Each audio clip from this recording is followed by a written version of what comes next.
Shalom, kembali lagi dalam ibadah online GBI The Seed Yogyakarta. Kami mengucapkan selamat datang bagi jemaat yang baru pertama bergabung dalam ibadah online. Berikut saya akan menyampaikan beberapa info tambahan.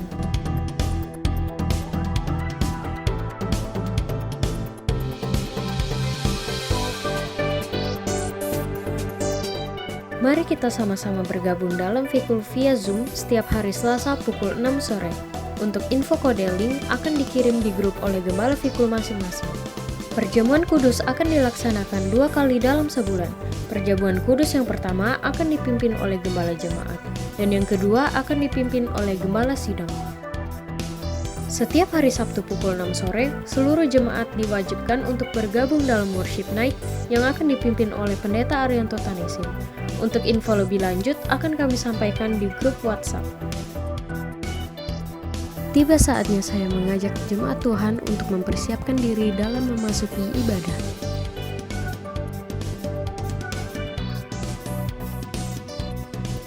Demikian info yang bisa kami sampaikan. Selamat beribadah, Tuhan Yesus memberkati. Shalom. Haleluya, shalom jemaat Tuhan. Puji Tuhan. Bersyukur kita masih boleh ada sebagaimana kita ada pada hari ini. Ini semua karena berkat Tuhan yang begitu luar biasa atas setiap kita. Oleh karena itu pada hari ini saya mengajak jemaat Tuhan bersama-sama kita persiapkan hati kita yang terbaik di hadapan Tuhan. Kita akan memuji dan meninggikan Dia, Raja di atas segala raja. Oleh karena itu sebelum kita jauh lebih lagi dalam menyembah Tuhan, mari kita sama-sama menundukkan kepala, kita berdoa di hadapan Tuhan. Kau Bapa kami yang baik, Kau Allah yang luar biasa dalam setiap kami Tuhan. Terima kasih untuk campur tangan-Mu Tuhan. Kami masih boleh ada sebagaimana kami ada Tuhan. Ini semua berkat tuntunan-Mu Tuhan. Oleh karena itu kami datang di hadapan-Mu pada hari ini Tuhan. Membawa segenap hidup kami di hadapan-Mu Tuhan. Kami mau menyembah Engkau Tuhan. Oleh karena itu Tuhan, mari Engkau turun atas setiap kami Tuhan. Hadirat-Mu melimpah atas setiap kami ya Bapa. Terima kasih ya Bapa, terima kasih Roh Kudus. Di dalam nama Tuhan Yesus kami sudah berdoa. Haleluya. Amin. Puji Tuhan. Haleluya. Terima kasih Bapa. Kita sembah Dia Raja di atas segala raja. Dia yang berdaulat atas setiap kita. Ini kami datang di hadapan-Mu Tuhan. Kami milik-Mu ya Bapa. Engkau Allah yang ajaib.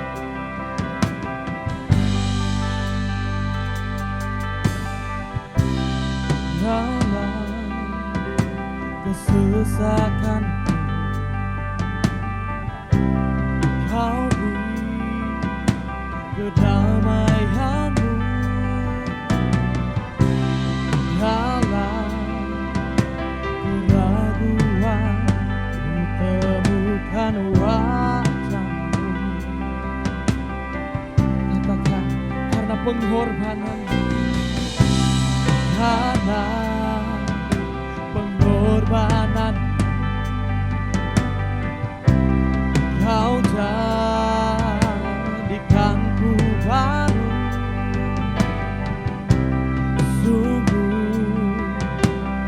Terkagum amanku di dalam-Mu Yesus. Kau membuatku sesuai rencana-Mu. Kau memegang setiap musim hidupku. Ku serahkan semua kekhawatiranku. Ku milik-Mu. Oh, Tuhan.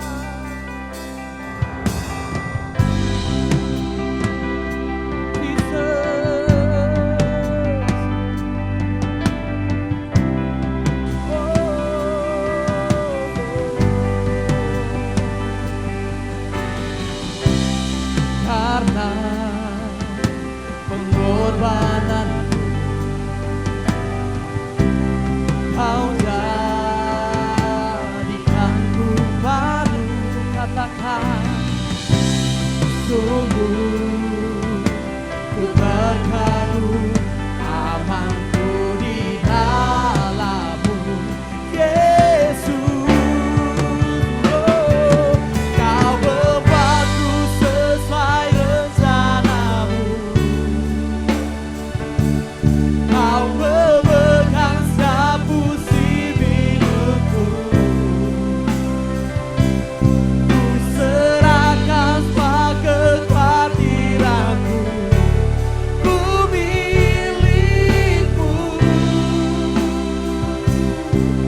hadapan-Mu Tuhan. Dengan iman kami katakan, kami percaya. I am yours now forever. In your grace I surrender. You are mine now forever. I will live in your world. Sekali lagi katakan.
Terima kasih Tuhan, terima kasih ya Bapa.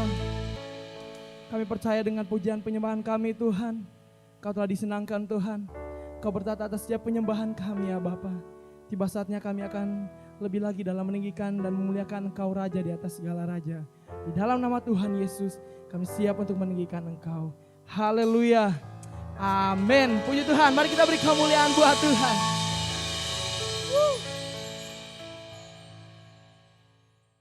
Haleluya. Mari kita beri kemuliaan buat Tuhan. Puji Tuhan. Kita akan bersorak-sorak bagi nama Tuhan. Amin. Oleh karena itu saya mengajak jemaat Tuhan, kita sama-sama bangkit berdiri. Kita akan memuji Dia Raja di atas segala raja. Yang bersuka cita boleh sama-sama lambaikan tangan.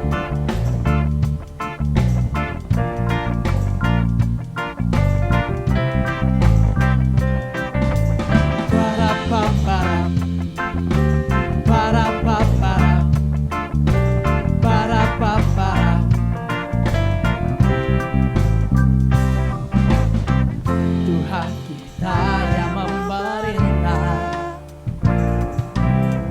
Dia Raja yang kuat dan perkasa. Kupilah tumpuan kakinya,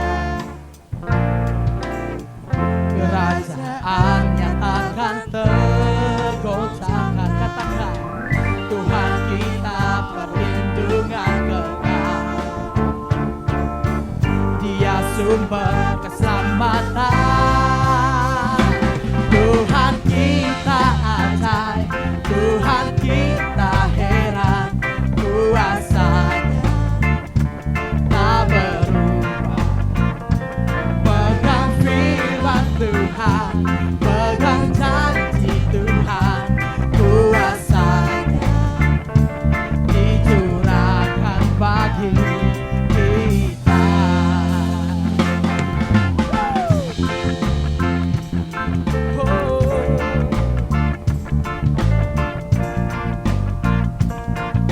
Sekali kita katakan,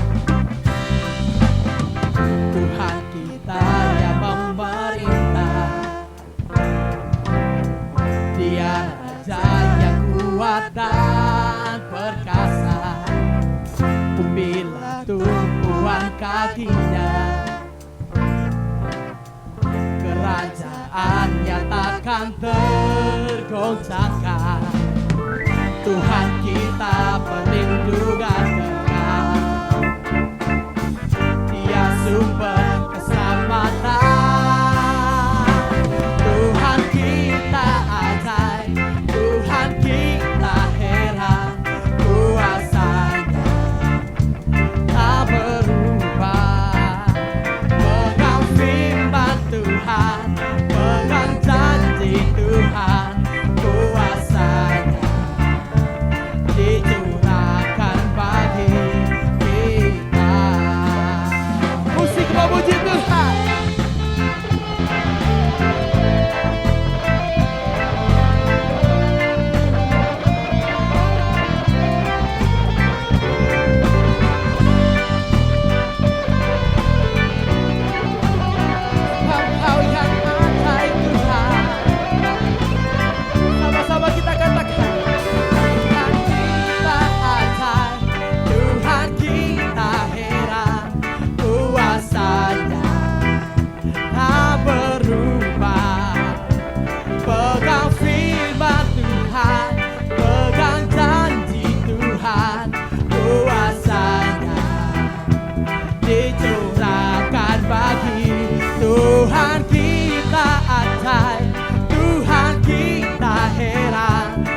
kemuliaan buat Tuhan.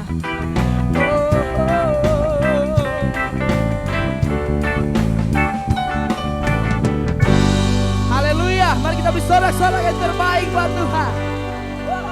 Haleluya. Puji Tuhan, kita akan terus meninggikan Tuhan, Dia Raja di atas segala raja. Amin. Kita sambil tetap bangkit berdiri, kita lakukan satu pujian di hadapan Tuhan.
Mari sama-sama kita deklarasikan Pentakosta yang ketiga.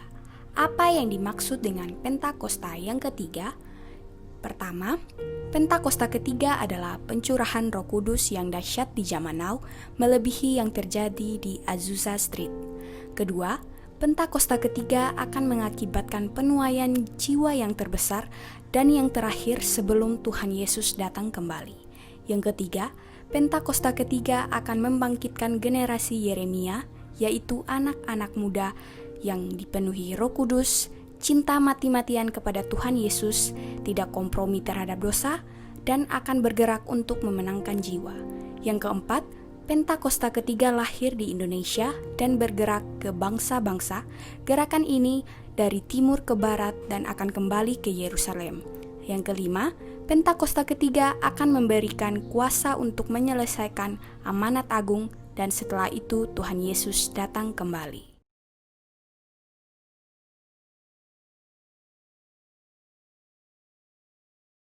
Shalom Bapak Ibu Saudara, selamat hari Minggu.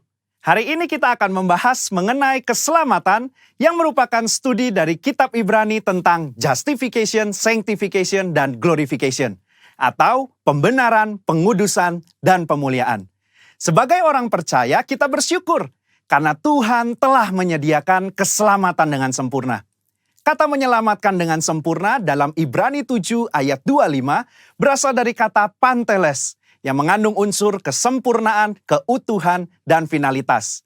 Hal ini menunjukkan adanya tahapan yang harus kita lalui sehingga mendapatkan kesempurnaan keselamatan. Berikut 3 tahap yang harus dilalui untuk mendapatkan keselamatan yang sempurna. Tahap pertama, justification atau pembenaran. Ini merupakan tindakan yudisial Tuhan, di mana Dia beranugerah dan menyatakan bahwa semua tuntutan hukum yang berkaitan dengan orang berdosa telah Ia penuhi. Pada tahap ini, kita telah diselamatkan dari hukuman dan kutuk dosa. Efesus 2 ayat 8 menunjukkan bahwa pembenaran yang kita terima semata-mata karena kasih karunia Allah dan diterima melalui iman kita. Dalam tahap pembenaran ini, Tuhan Yesus hadir sebagai anak manusia yang tidak berdosa dan hidup benar di hadapan Allah dan manusia. Yesus mati di atas kayu salib, menanggung dosa umat manusia, dan Allah menerima korban itu. Sehingga berdasarkan karya Yesus di kayu salib inilah setiap manusia yang percaya dibenarkan oleh Allah. Jadi, apa yang kita butuhkan pada tahap ini? Iman sebagai respon untuk percaya. Disinilah kelahiran baru muncul sebagai awal kehidupan rohani kita di dalam Kristus. Lalu, apakah dengan kita sudah diampuni dan dibenarkan, kita bisa berbuat sesuka hati kita? Tentu saja tidak. Ada perbedaan antara menerima keselamatan dengan hidup dalam keselamatan. Pada tahap pembenaran, kita menerima keselamatan karena kasih karunia Tuhan, bukan karena usaha atau karya manusia. Namun, setelah kita menerima keselamatan tersebut, kita harus hidup dalam keselamatan. Orang-orang yang telah dibenarkan harus menghidupi kehidupan kudus dan berupaya untuk menang atas kuasa dosa. Kita harus dikuasai dan dipenuhi dengan Roh untuk dapat menolak segala kejahatan, nafsu, dan godaan selama hidup di dunia ini. Tahapan kedua setelah pembenaran disebut dengan sanctification atau pengudusan. Pada tahap sanctification, kita masuk dalam proses pengudusan dan pendewasaan yang berkelanjutan oleh Roh Kudus dan firman-Nya. Proses ini harus diupayakan terus-menerus sampai menjadi serupa dengan Kristus. Meskipun demikian, upaya ini bukan dilakukan dengan kekuatan kita sendiri, melainkan dengan pertolongan Roh Kudus. Roh Kuduslah yang memampukan, memperlengkapi, dan membawa kita sampai menjadi serupa dengannya.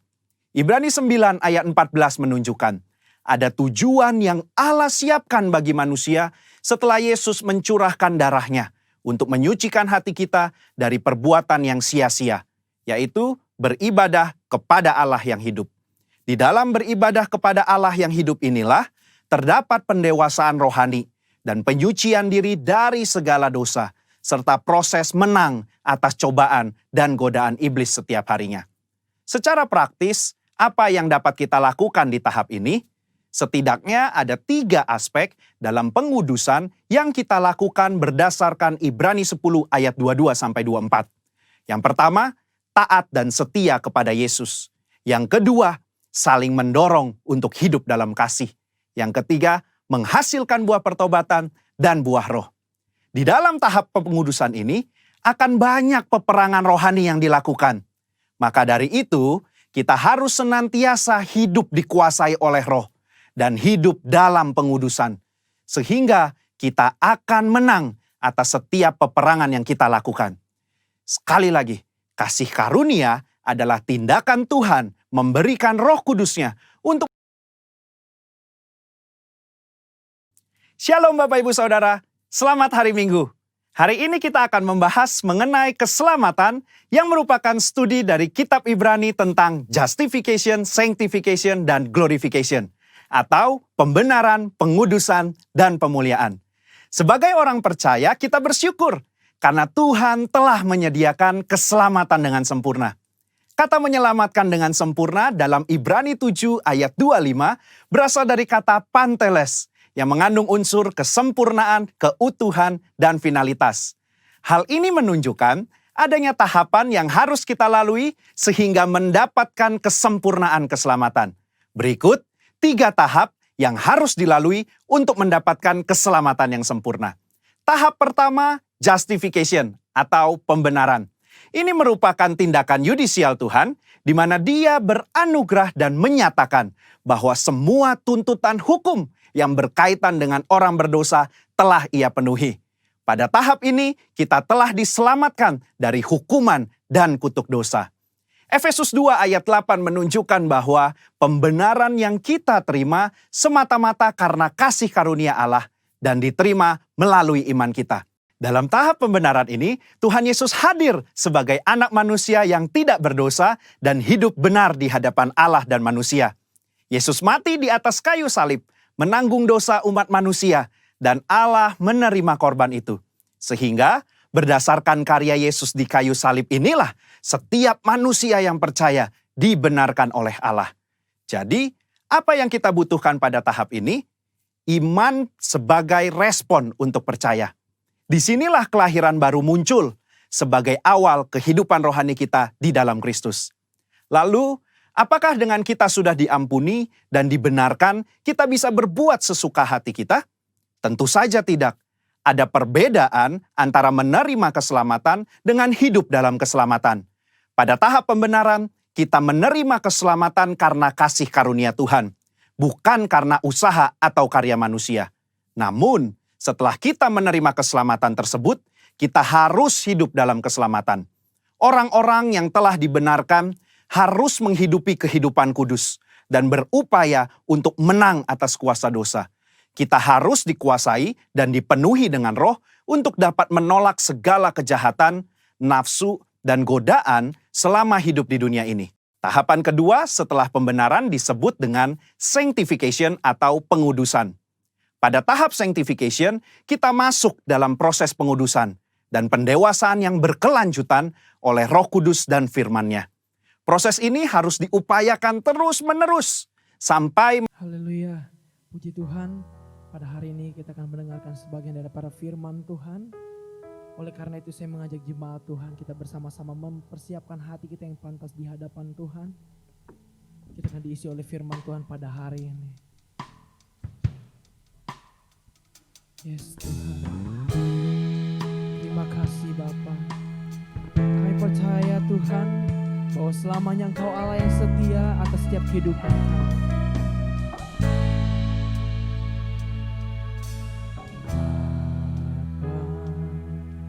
Kau setia, Bapa, Kau mulia, tenanglah jiwaku, aman bersamamu.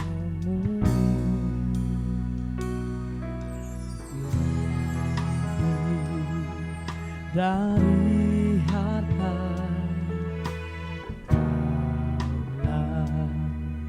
segalanya, tenanglah jiwaku dalam hadirat-Mu.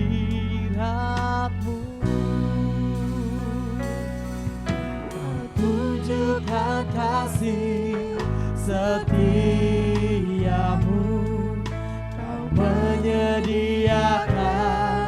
yang ku perlu. Kau setia, kau mulia, dulu, sekarang, dan selamanya. Kau tunjukkan kasih setiamu, kau menyediakan yang ku perlu. Kau setia, kau mulia, Bapa, kau setia. Kita katakan pujian. Bapa, kau setia. Bapa, kau mulia. Tenanglah jiwaku, aman bersamamu.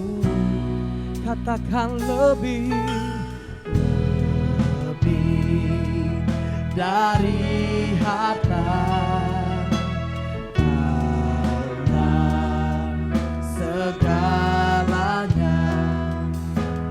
Tenanglah jiwaku dalam hadiratmu. Sama-sama kita naikkan pujian ini, katakan. Kau tunjukkan kasih setiamu, kau menyediakan yang ku perlu. Kau setia, kau mulia, dulu, sekarang, dan selamanya. Kau tunjukkan kasih setiamu, kau menyediakan yang ku perlu. Kau setia, kau mulia, Bapa, kau setia. Mari kita mau lebih lagi di hadapan Tuhan. Sama-sama katakan. Kau tunjukkan kasih setiamu, kau menyediakan yang ku perlu. Kau setia, kau mulia, dulu, sekarang, dan selamanya. Kau tunjukkan kasih setiamu, kau menyediakan yang ku perlu. Kau setia, kau mulia, Bapa, kau setia.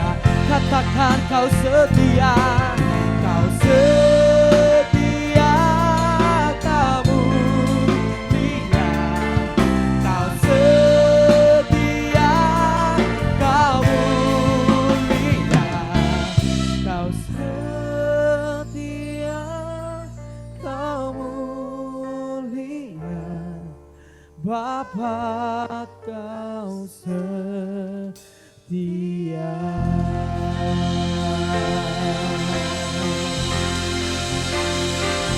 Haleluya.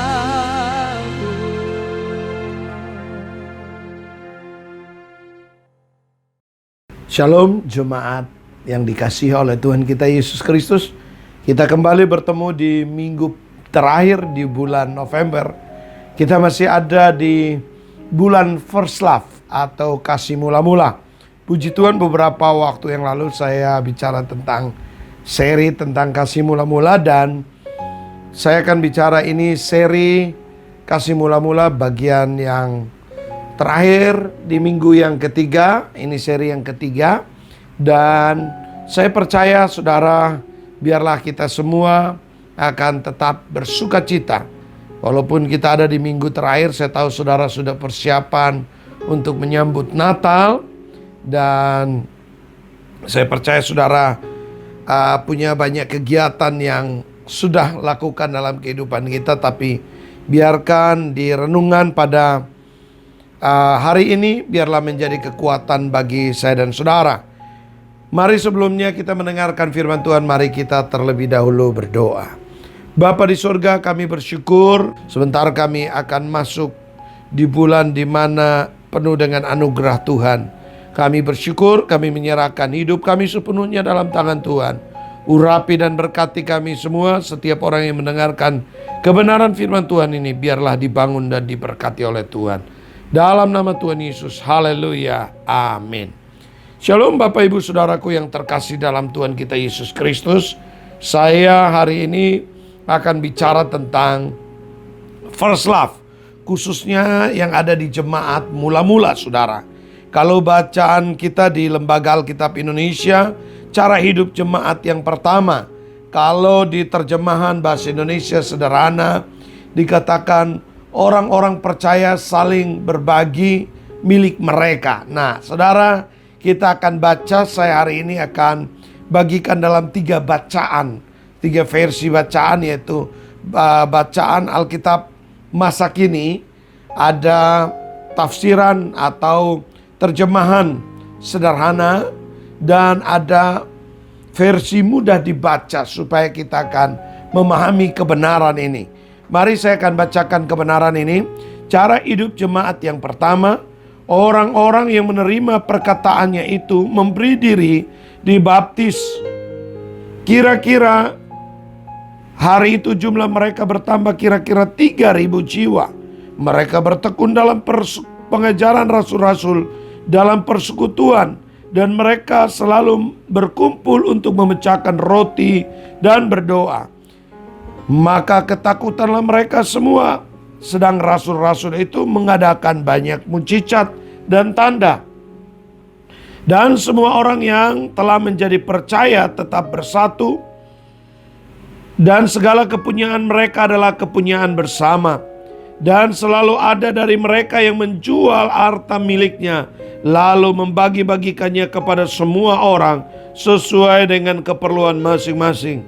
Dengan bertekun dan dengan sehati mereka berkumpul tiap-tiap hari dalam bait Allah. Mereka memecahkan roti di rumah masing-masing secara bergiliran, dan makan bersama-sama dengan gembira dan dengan tulus hati, sambil memuji Allah, dan mereka disukai semua orang. Dan tiap-tiap hari Tuhan menambah jumlah mereka dengan orang yang diselamatkan. Saya akan bacakan Alkitab terjemahan sederhana, mudah dibaca dan mudah dibaca.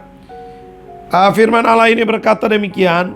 Pada waktu itu semua orang di Yerusalem merasa heran dan takut karena Allah memberikan kuasa kepada rasul-rasul untuk melakukan banyak keajaiban.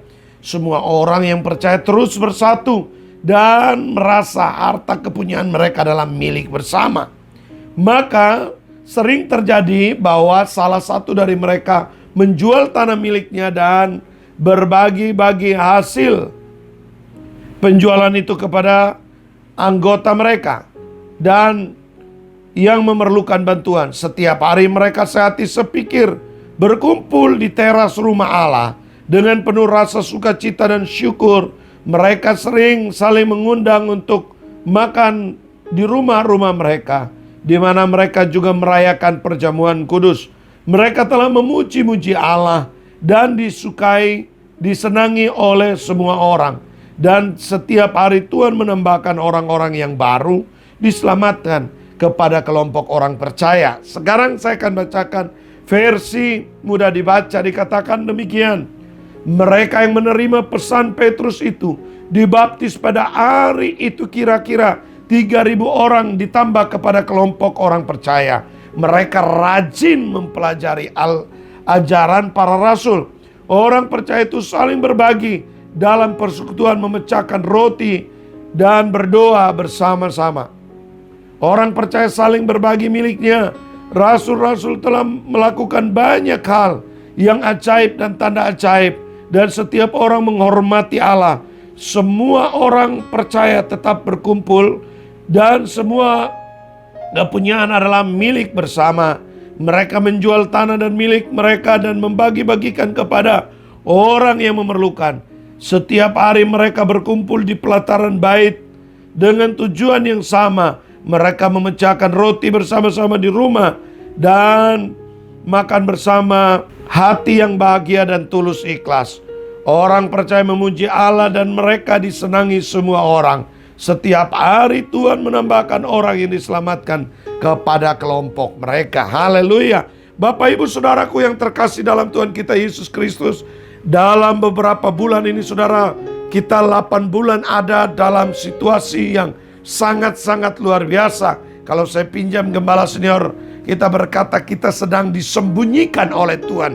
Tujuannya sebenarnya Tuhan mau kembalikan kita ke first love. Tuhan mau kembalikan kita kepada jemaat mula-mula. Kalau kita perhatikan hari-hari ini, kita di rumah saja, diam di rumah saja. Oh, kita kumpul di rumah, kita makan di rumah, bekerja di rumah, melakukan apa saja, beribadah pun di rumah. Tuhan sebenarnya kembalikan esensi gereja mula-mula. Kalau gereja mula-mula kita lihat di sini, Bapak Ibu, yang pertama, gereja yang penuh dengan kasih Tuhan, penuh dengan anugerah. Lalu kita baca dalam 3 bacaan yang berbeda, Bapak Ibu. Mereka antusias, mereka bergairah. Kenapa? Karena mereka baru dipenuhi dengan Roh Kudus. Karena apa? Mereka baru lihat ada pertobatan yang luar biasa, ada tanda-tanda heran yang luar biasa. Dan saya percaya Tuhan sedang bawa kita di masa ini untuk kita melihat bagaimana mujizat yang luar biasa Tuhan akan kerjakan di hari-hari ini. Oleh karena itu ada beberapa hal yang saya mau bagikan buat saudara. Kalau kita belajar, ada yang pernah Bapak gereja kita Martin Luther ada bagikan, ada beberapa hal. Yang pertama saudara, ada namanya hubungan, yaitu koinonia. Koinonia artinya ibadah mereka. Ibadah mereka itu disertai dengan mujizat, tanda-tanda heran. Oh, rasul-rasul mengadakan mujizat. Mereka bertekun berdoa, mereka bertekun bersekutu, mereka bertekun baca firman, mereka bertekun dalam hubungan mereka dengan Tuhan. Dan saya percaya hari-hari ini, di COVID ini, Tuhan mau kembalikan koinonia kita, hubungan kita dengan Tuhan. Ini yang Tuhan mau, supaya apa? Kita kembali first love, kasih kita cinta mula-mula hanya kepada Tuhan. Kita gebu-gebu dengan apa? Belajar firman Tuhan. Orang sekarang di rumah karena COVID ini, orang takut kan kena COVID, mau tidak mau banyak berdoa toh, mau tidak mau banyak baca firman toh, mau tidak mau banyak bersekutu toh, memuji menyembah Tuhan. Ini yang Tuhan mau dan Tuhan rindu pulihkan. Bapak Ibu, saya percaya hari-hari ini Tuhan mau kembalikan gereja, panggilan gereja yaitu koinonia, beribadah kepada Tuhan. Dan yang kedua, Tuhan mau pulihkan apa? Yaitu diakonia. Diakonia itu pelayanan. Mereka apa? Memecahkan roti. Mereka berbagi dengan sesamanya. Hari-hari ini saudara, mari kita saling berbagi. Tuhan mau pulihkan esensi dasar gereja, yaitu apa? Diakonia saudara.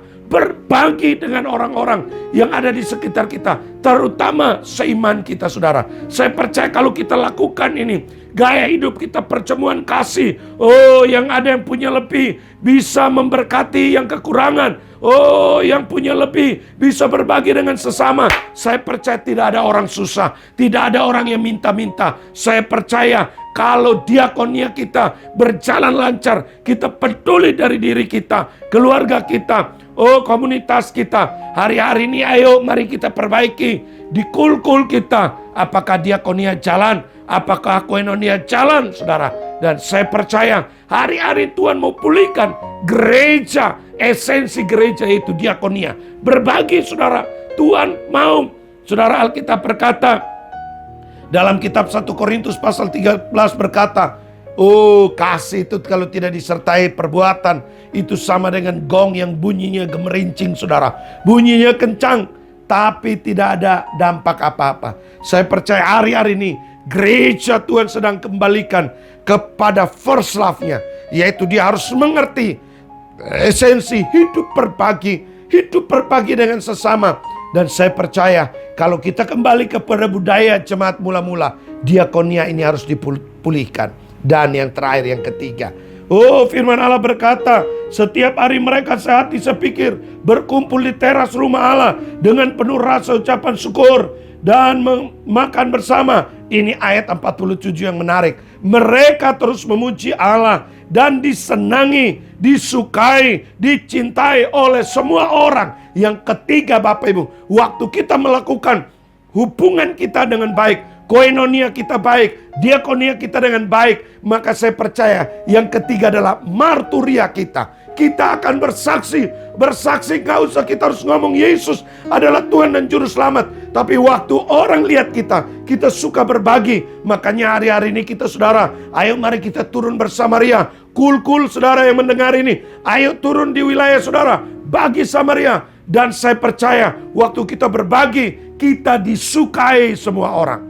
Kita jadi kesaksian. Marturia artinya bersaksi, gereja yang bersaksi. Tuhan kembali mau pulihkan gereja untuk mengerti fungsinya. Gereja mengerti esensinya. Gereja memahami identitasnya. Makanya di COVID ini Tuhan mau pulihkan koinonia kita. Tuhan mau pulihkan diakonia kita. Dan yang terakhir, Tuhan mau pulihkan marturia supaya kita bersaksi, kita menceritakan kebaikan Tuhan sehingga banyak orang diselamatkan. Itu karena anugerah Tuhan. Sola gratia, sola scriptura, sola fide. Kita diselamatkan karena iman. Kita diselamatkan karena kebenaran firman Tuhan. Kita diselamatkan bukan karena perbuatan baik kita, tapi karena anugerah Tuhan. Sola gratia itu benar-benar terjadi dalam hidup saya dan saudara. Sehingga apa yang menjadi kerinduan Bapak gereja atau tokoh-tokoh pendahulu kita, bahkan dituliskan dalam kebenaran firman Tuhan, koinonianya bisa berjalan lancar. Hubungan kita dengan Tuhan baik, hubungan kita dengan sesama baik, yaitu diakonia kita, dan kita menjadi saksi. Marturia berjalan. Saya percaya gereja yang sehat, gereja yang bertumbuh, gereja yang suka berdoa, gereja yang suka berbagi, gereja yang disukai, disenangi. Waktu mereka memuji Allah, bukan menjadi batu sandungan, tapi waktu mereka memuji Tuhan, mulut mereka memuji Tuhan, tapi tindakan mereka disukai semua orang. Orang senang dengan perbuatan kita. Itu saya bilang first love-nya kita. Mari kita sadar kembali kepada panggilan kita yang ilahi. Saya percaya waktu kita dipenuhi oleh Roh Kudus,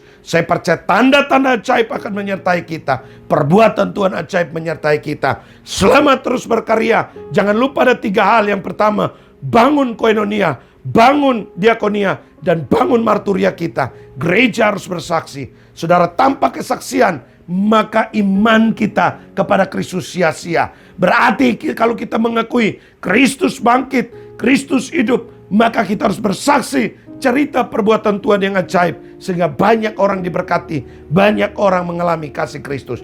Shalom, Tuhan Yesus memberkati. Jangan lupa terus bersaksi.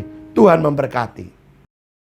Puji Tuhan, kita sudah memuji dan memuliakan nama Tuhan, bahkan kita sudah mendengarkan sebagian daripada firman Tuhan. Tiba saatnya kita akan memberikan korban persembahan kita. Sebelum kita memberi, mari kita sama-sama satu dalam doa. Terima kasih Tuhan, terima kasih ya Bapa. Terima kasih buat setiap apa yang sudah boleh Tuhan kerjakan dalam setiap kehidupan kami ya Bapa. Tiba saatnya Tuhan, kami akan memberikan korban persembahan kami. Mari Engkau berkati setiap persembahan kami, biar persembahan ini dapat memperluas kerajaan-Mu di muka bumi ini Tuhan. Terima kasih Tuhan, kami siap untuk memberi. Di dalam nama Tuhan Yesus kami sudah berdoa dan mengucap syukur. Haleluya, amin. Puji Tuhan, mari kita deklarasikan Mazmur 91. Dalam lindungan Allah, orang yang duduk dalam lindungan yang maha tinggi dan bermalam dalam naungan yang maha kuasa akan berkata kepada Tuhan, tempat perlindunganku dan kubu pertahananku, Allahku yang kupercayai. Sungguh dialah yang akan melepaskan engkau dari jerat penangkap burung, dari penyakit sampar yang busuk. Dengan kepaknya ia akan menudungi engkau, di bawah sayapnya engkau akan berlindung. Kesetiaannya ialah perisai dan pagar tembok. Engkau tak usah takut terhadap kedahsyatan malam, terhadap panah yang terbang di waktu siang, terhadap penyakit sampar yang berjalan di dalam gelap, terhadap penyakit menular yang mengamuk di waktu petang. Walau 1.000 orang rebah di sisimu dan 10.000 di sebelah kananmu, tetapi itu tidak akan menimpamu. Engkau hanya menontonnya dengan matamu sendiri dan melihat pembalasan terhadap orang-orang fasik. Sebab Tuhan ialah tempat perlindunganmu, yang maha tinggi telah kau buat tempat perteduhanmu. Malapetaka tidak akan menimpa kamu dan tulah tidak akan mendekat kepada kemahmu. Sebab malaikat-malaikatnya akan diperintahkannya kepadamu untuk menjaga engkau di segala jalanmu. Mereka akan menatang engkau di atas tangannya supaya kakimu jangan terantuk kepada batu. Singa dan ular tedung akan kau langkahi, engkau akan menginjak anak singa dan ular naga. Sungguh hatinya melekat kepadaku, maka aku akan meluputkannya. Aku akan bentenginya sebab ia mengenal namaku. Bila ia berseru kepadaku, aku akan menjawab. Aku akan menyertai dia dalam kesesakan, aku akan meluputkannya dan memuliakannya. Dengan panjang umur akan kukenyangkan dia dan akan kuperlihatkan kepadanya keselamatan daripadaku.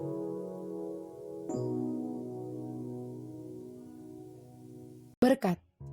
Jika engkau baik-baik mendengarkan suara Tuhan Allahmu dan melakukan dengan setia segala perintahnya yang kusampaikan kepadamu hari ini, maka Tuhan Allahmu akan mengangkat engkau di atas segala bangsa di bumi. Segala berkat ini akan datang kepadamu dan menjadi bagianmu jika engkau mendengarkan suara Tuhan Allahmu.